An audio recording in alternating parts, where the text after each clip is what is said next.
while the context and the overall body of what that bill seeks to do may not be what members intend, but because of our very rigorous procedures of lawmaking, Mr. Speaker, including second reading and eventually in the committee of the whole, you clean it up and conform it to provisions of the Constitution.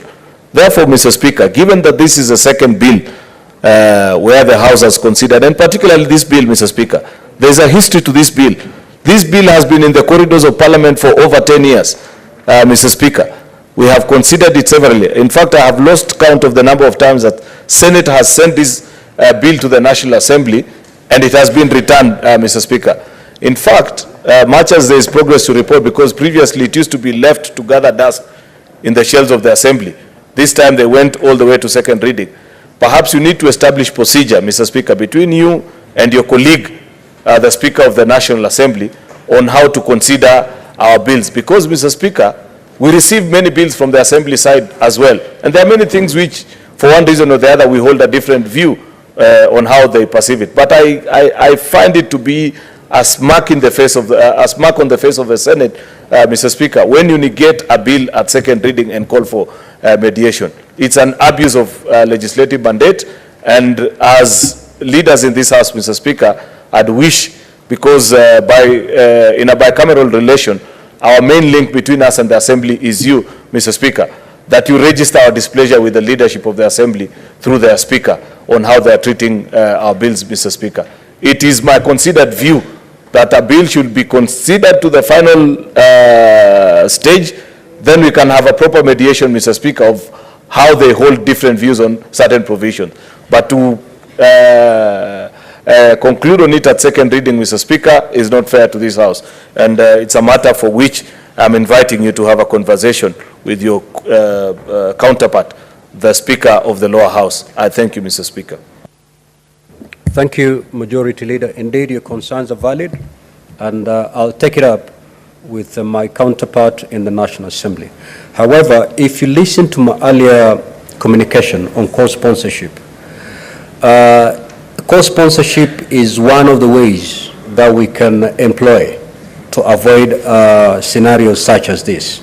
Because one, in as much as the bill is considered extremely important by the Senate, the National Assembly may not necessarily feel the spirit behind that bill. But if it's developed with certain co-sponsors in the National Assembly, those naturally becomes our ambassadors, and they can make a case for and on behalf of the Senate, because then they will feel the spirit behind this bill.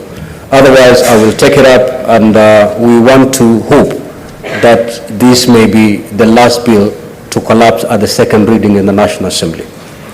Next order, clerk. Order number 4, petitions.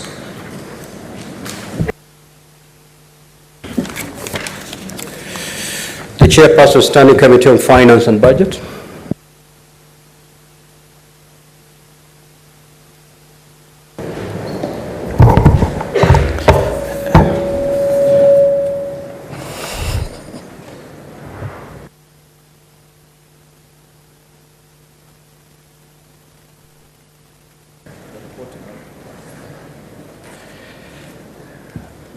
Mr. Speaker, sir, this is a petition regarding regulation of credit profession that was submitted by CCP Mokaya Magembi Bernard. Mr. Speaker, sir, it's the right of every Kenyan citizen to petition public authorities and Parliament as conferred in the Constitution under Article 37 and Article 119.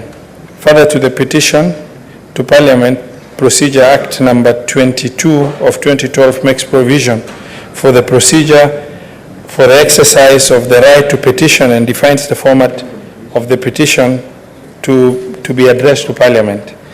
Pursuant to Standing Orders 232(1)A and 236(2)B of the Senate Standing Orders, on the 23rd of May 2023, a public petition concerning regulation of credit profession was presented to the Senate. The petition has been submitted to the office of the clerk by members of the Council of Institute of Credit Management Kenya, led by CCP Mokaya Magembe Bennett, who is